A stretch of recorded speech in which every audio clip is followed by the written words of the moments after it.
Hello, my friends. So I chose this greatest hits replay to share this week really deliberately because this episode is all about being extraordinary. And that is something that I find that people socialized as women and marginalized people struggle with a lot because we are not socialized to believe that we can be extraordinary.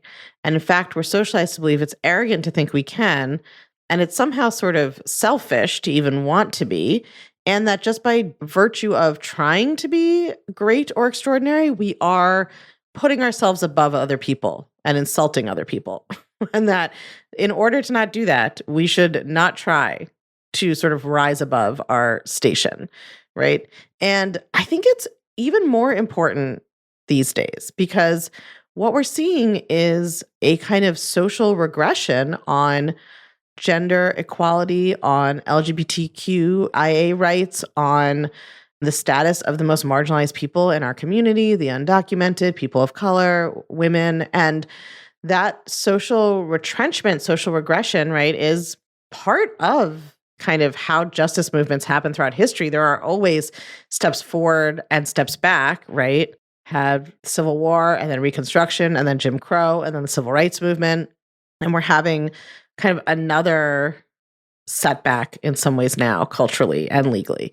And in these times, it's tempting to sort of try to stay small or try to fly under the radar or just try to make do. And we get really focused on everything that's happening outside of us and how unfair and terrible it is. And I'm not saying it's not those things. But what we lose when we're only focused externally is we lose the connection to our own power and our own resilience and to our own agency in creating our lives. And in a society that's telling women to conform to traditional gender norms more and more, we have the opportunity to choose to go another way. We have the opportunity to stand up strong for what we believe. And we have the opportunity to lead in our own lives and to be extraordinary. And that doesn't mean like being globally known or being high profile.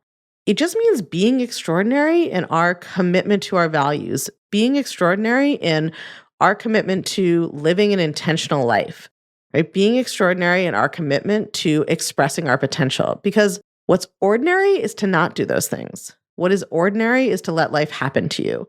What is ordinary is to let those with small imaginations and small empathy and a small vision of the world impose it on the rest of us. And I don't want to be ordinary. And I know you don't either. So let's let this episode inspire us to be extraordinary. Welcome to Unfuck Your Brain. I'm your host, Cara Lowenthal, Master Certified Coach and founder of the School of New Feminist Thought. I'm here to help you turn down your anxiety, turn up your confidence, and create a life on your own terms, one that you're truly excited to live. Let's go. All right, my friends. So we're going to start with what I've been reading lately. I just finished reading a memoir called A Well-Trained Wife that was all about the author's experience in conservative Christian culture and how she was taught to essentially dissolve her identity and become like an empty vessel for her husband and her children, and how that led her to put up with abuse and unhappiness because she was so deeply socialized to believe that speaking out or wanting more or trying to even protect herself would make her a bad wife. And she was trained to take too much responsibility, what I would call over responsibility, for her husband's behavior and to try to change herself in order to change him. That's what she had been taught. And it's a more extreme version of a story that I think so many women are living, trying to become the woman society tells them to be, which is impossible because that woman is supposed to be too many contradictory things at once. And because she is also supposed to not really have any opinions of her own. So the book really reminded me of the oppressive power of these social expectations. Of course, they are more extreme in some conservative religious contexts, but they're present with the rest of us outside of those contexts as well. And that includes me.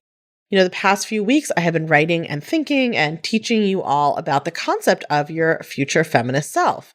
And I've been really immersed in this concept because I've been putting the finishing touches on this all-day immersion workshop that I'm teaching about it. And when it comes to me, I don't think anybody would describe me as a shrinking violet. Nobody would say, like that Cara, you just never really know what she thinks or who she is. In fact, one thing I hear a lot from podcast listeners who become society members and get coached by me or meet me at person in events or people who came to my book tour launch events was, you are exactly like the podcast in real life. People say that to me all the time. Like, wow, like I've met so many people who aren't the way that they seem online or aren't the way they appear professionally in person, but you are just like 100% the same. And to me, that's really a testament to the authenticity and the transparency with which I show up in this particular container and relationship with all of you and really in every area of my life. And to me, that's just a way of being. It's just a way of life. I hardly even notice that I'm doing it at this point. But I totally get why it is very striking to people who don't live that way, who live their lives hiding their light and worrying about what everyone else thinks and swallowing their true opinions and feelings and trying to perform their role to please everyone else. That's part of what is so powerful about learning how to stop taking over responsibility for everyone and everything else and turn some of your focus back onto yourself to take more responsibility for yourself and less responsibility for everything else. I teach this stuff every day. I live it. And yet, socialization is still in my brain in ways that I am not yet aware of. If you are loving the podcast and what you're learning here, then you are going to absolutely die for my book, Take Back Your Brain: How a Sexist Society Gets in Your Head and How to Get It Out. I truly believe that this book became an instant national bestseller because it is so concrete and actionable and illuminating so that you actually are learning why your brain is the way it is and you're learning how to change it. I wrote every single word myself. I read the audiobook myself. So if you are loving the podcast, you are going to love the book. And the book is really a one-stop shop for how to understand exactly why your brain works the way it does and how to actually change it. You can get it wherever books are sold, and you're going to be able to take this work so much deeper and learn so many new concepts and tools and exercises that aren't part of the podcast, because that's how publishing contracts work, that I just know that if you love the podcast, you're going to love the book too. So on the way home from upstate on a long drive earlier this week, after I'd read that book, I was listening to a training I participated in with somebody who's a social media expert. I was not expecting anything mind-blowing, really. I didn't sign up to have my mind blown. Like, we're bringing our social media in-house in our business, and I just wanted to get some ideas and concepts for how to approach it. I showed up for the tactics, really. But what I got was some unexpected mindset coaching. It was two pieces coming together for me. First, she talked about the idea of communicating that you are an expert and talking about why your prospective client should hire you. That seems pretty straightforward, but when she said it, I realized that I don't talk a lot about why I am the best person to teach you how to liberate yourself. I talk a lot about my work, my ideas, my school, my team, my process, but I don't talk about myself that much in terms of why you should work with me and not somebody else. So I was like, that's interesting. I put a little mental pin in that. And then a little bit later, this person started talking about what has enabled her to succeed in her business and her self-concept. And she was talking about the idea that she is here for people who know they're not meant to be average. Like, she speaks to and wants to reach people who know they're meant to be special. And I had this light bulb moment where these two insights came together. I realized that I have not talked as much about myself as an example of what is possible and as someone who has created an extraordinary life and mind because of the very deep, insidious socialization that tells women, don't think too highly of yourself, don't stand out, don't think you're special. And that socialization had kind of hijacked and appropriated one of my true values, which is not putting myself above anyone else in a hierarchical way. That is like a real core value of mine, not believing that I am more valuable or better than anyone else, or that anyone else is more valuable or better than me in some moral worth sense. It's like a democracy of human worth. We all have intrinsic and inherent human worth because we decide to believe that about ourselves, and some of us are not more worthy than others. That's a true value. But I had allowed that true value to kind of be twisted to support this patriarchal socialization women get of don't get too big for your britches, don't think too well of yourself, don't ever suggest to anyone that you think you might be special or have anything special to offer or share. right? Women are socialized to not be arrogant, not be proud, not be self-important. And that's pretty much defined as thinking at all well of ourselves ever, or acting like we might be able to offer something to anyone ever, other than our just emotional labor or physical labor. And my brain had taken that socialization and used it to tell me not to ever suggest there was anything different or unusual about me, because that would imply that I thought I was better than someone else, or that other people couldn't do what I've done. But here's the thing. This is what I realized. What makes me extraordinary is something other people can do. It is something any woman can do. It is something you can do. Because it's not my specific accomplishments. That's not what makes me extraordinary. What makes me extraordinary is that not that many women have had the opportunity to learn how to deprogram patriarchy from their brains. Not many women have had the opportunity to learn how to truly think for themselves.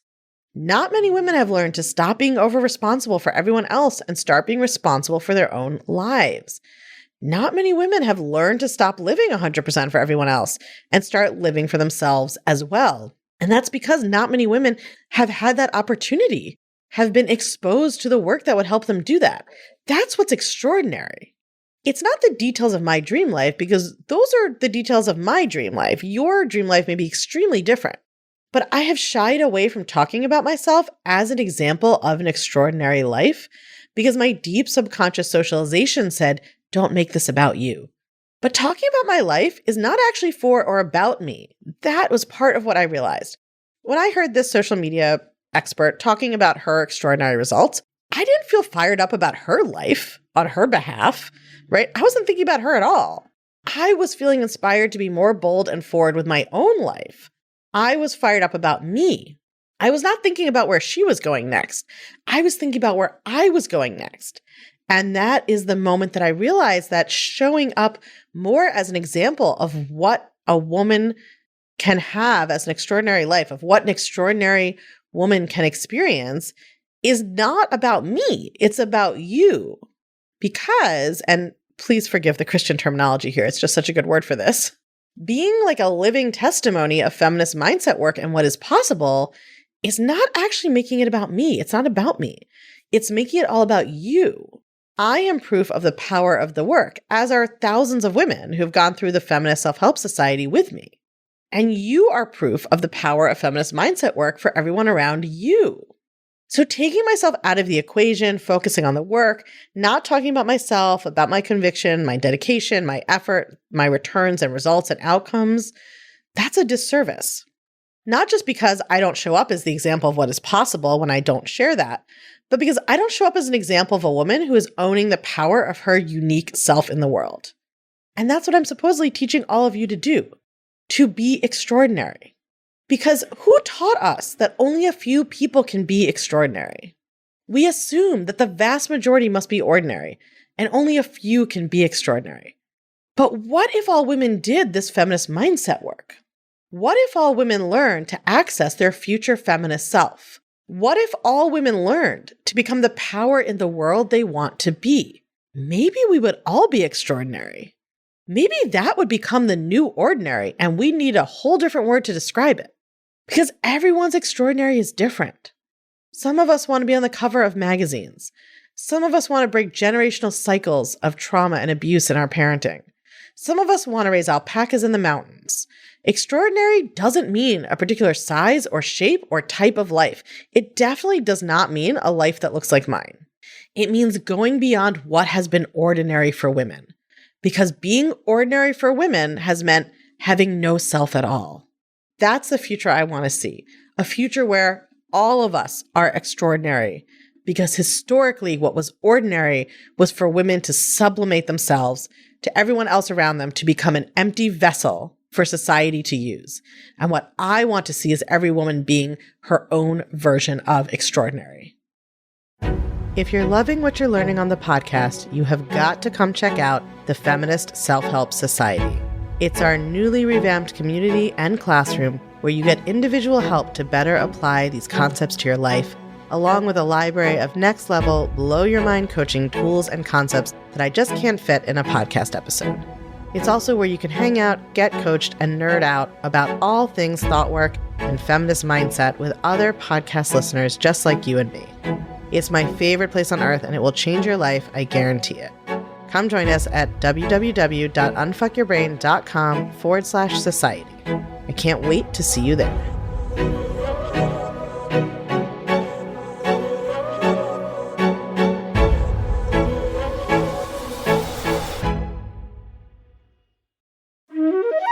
Did you know that Take Back Your Brain, my first book, is available on hardcover, ebook, and audiobook? And I read the audiobook myself. So if you love the podcast, you are going to want to make sure that you get a copy of Take Back Your Brain, How a Sexist Society Gets in Your Head and How to Get It Out. It is everything you need to understand your brain and change your brain, start to finish, in one book. It is available wherever books and audiobooks are sold. And if you love it, all I ask is that you please leave us a review on Amazon or Barnes & Noble or Goodreads, wherever you get it from or wherever you share your thoughts about books. Those reviews really help the algorithms boost the book, show it to more people, share it, keep the book circulating longer. And we all know that every woman in the world needs to understand how to change her brain, not so that she can think what I want her to think, but so that she can decide for herself what to think. That's really what all of this work is about. That's what all of us are doing with the podcast. And that is now what the book is here to do as well.